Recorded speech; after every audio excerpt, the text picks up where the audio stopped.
Actuellement, nous sommes dans les quartiers gays de Bruxelles. Nous allons chez Monsieur Olivero pour le questionner sur la discrimination et les clichés qui sont faits sur l'homosexualité. Allons à sa découverte. Oui, bonjour, nous sommes le groupe Parlons Jeunes, Parlons Clichés.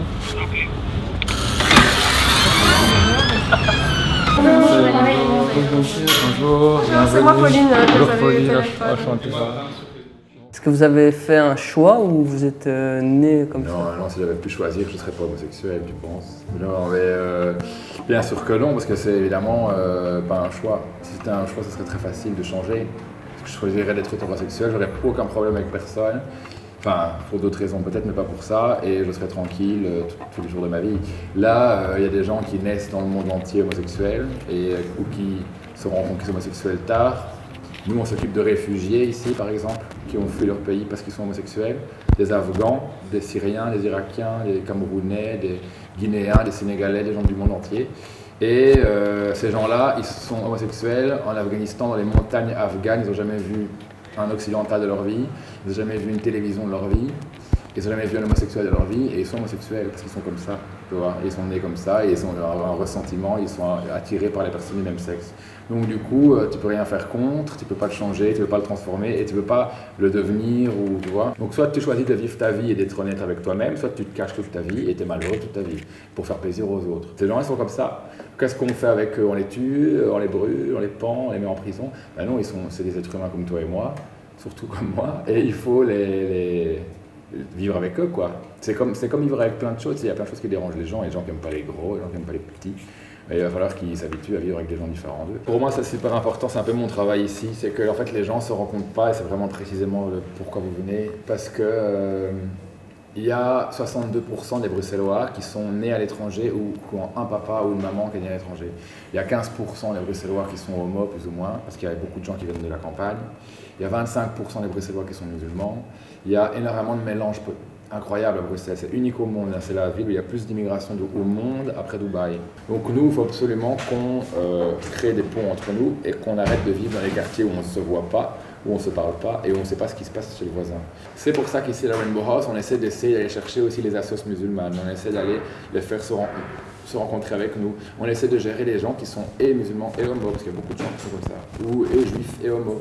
Ce qu'ils font, ils se disent merde, je peux pas être les deux en même temps, qu'est-ce que je dois être plus juif et plus homo. En fait, tu peux être les deux, mais il faut juste doser, tu vois. Mais en tout cas, nous on essaie que les gens soient bien dans leur peau. On leur dit pas tu dois être homo et pas musulman, on leur dit pas tu dois être musulman et pas homo, on leur dit tu fais ce que tu veux, mais on va t'aider à trouver l'endroit où tu es à l'aise. Par exemple, quand une personne vous discrimine que vous êtes homo, ouais. Est-ce que vous allez mal réagir ou le faire comprendre d'une manière, je sais pas. Ça dépend son gabarit, quoi. Ça dépend. Moi, je déteste ne rien faire, sur toutes les discriminations en général, les gens qui font chier les filles dans la rue, les gens qui font chier les arabes dans la rue, les femmes voilées dans la rue, qui font chier les homos, etc. Parce que si je fais rien, ça veut dire que je suis complice, tu vois. Ça veut dire que j'ai pas vu ce qui se passe, j'ai pas entendu. Et je crois que c'est très important de toujours réagir quand il y a des discriminations publiques, parce que ça veut dire que tu valides si tu dis rien. C'est-à-dire que tu laisses faire et tu dis c'est pas grave, j'ai pas vu, c'est pas mon problème. Et ça crée une ambiance horrible pour tout le monde, quoi. Je crois que c'est pour ça qu'il faut s'entraider dans ce genre de trucs. Il faut aussi aller voir la police, ça c'est important. Quelle que soit la discrimination, si on une discrimination raciste ou je sais pas, tu peux aller voir la police pour te plaindre et la police normalement ouvre des enquêtes et peut recouper. Parfois c'est les mêmes personnes qui font la merde partout et on les retrouve et ils ont des soucis, quoi. Ma question c'est est-ce que quand vous avez des problèmes avec la société ou quelqu'un qui vous emmerde, est-ce qu'il y a la police qui agit directement bien ou est-ce qu'il y a des discriminations aussi dans la loi? Alors en fait, la loi belge, elle a 19 critères de discrimination. C'est le pays du monde où il y a plus de critères. Donc la loi, elle est très bien faite. Mais la police ne l'applique pas hyper bien. Donc en fait, on a eu des problèmes avec pas mal de policiers il y a quelques années.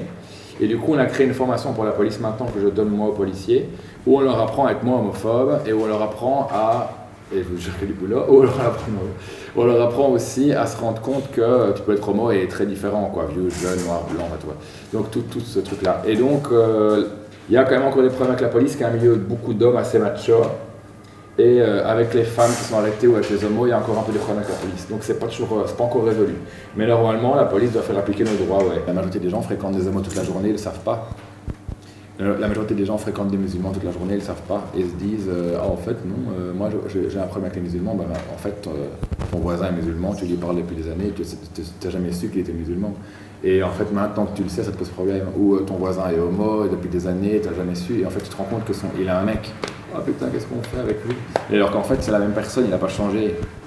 Moi, quand j'ai dit à mon frère que j'étais homo, mon grand frère m'a dit il va falloir que tu me montres un peu ce monde-là parce que je connais pas trop, mais j'ai pas de problème. Et je dis mais quel monde? Enfin, je suis ton frère, on a grandi ensemble. Je dis pas d'autre monde, tu vois, c'est le mec. On se connaît très bien. Et donc, du coup, il dit ah oui, je sais pas pourquoi je dis ça. Bah oui, non, c'est la même personne qu'avant. Donc, en fait, je suis sûr que voilà, les gens vivent déjà ensemble. Et ils s'en rendent pas compte. Et ont des problèmes avec des trucs qui délirent, mais en fait, ils vivent déjà ensemble. Ils travaillent déjà ensemble. Merci, monsieur. Avec plaisir. On a terminé la discussion avec monsieur Olivero. Je me trouve devant la porte de l'établissement. J'ai appris que les homosexuels, ils étaient tous normaux. C'était pas une espèce... c'était pas une autre espèce humaine. Et qui nous ressemblaient finalement, qui sont des hommes comme nous, comme vous et moi, et qu'ils ont juste une différence, qu'ils sont attirés par des hommes ou une femme est attirée par une femme, et voilà. Merci à vous et au revoir.